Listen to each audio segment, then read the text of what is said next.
Rabbim sabır diye bir can vermiş, yükü ağır çekilmez imiş. Dert üstüne dert koymuş felek, bilmem çeksem mi çekmesem mi? Garibin sofrası duman görmez, tok olan halden hiç anlamaz. Adalet terazisi doğru tartmaz.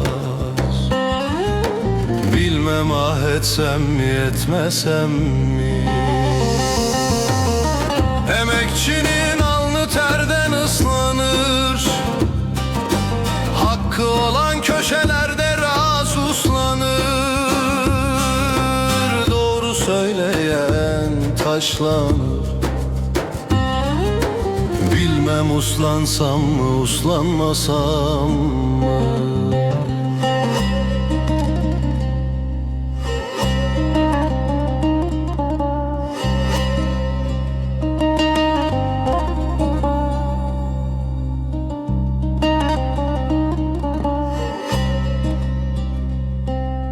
Der ki gönül dünya fanidir, kul kuldan incinir, can yanılır. Gerçek sözü söylemek suç mudur? Bilmem desem mi demesem